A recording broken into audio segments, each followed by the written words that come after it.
ये सैमसंग का washing machine है। कस्टमर की शिकायत है, आवाज़ करता है। चलिए चालू करते हैं।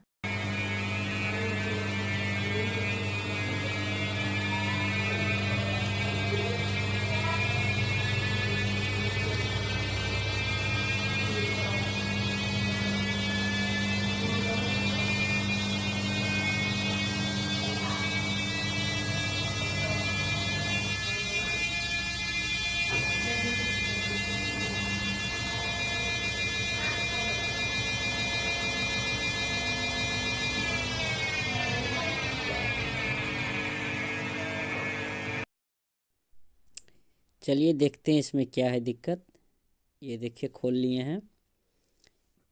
ये इसका ड्राम ही फटा हुआ है जो प्लास्टिक का रहता है।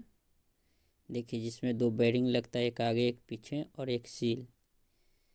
ये देखिए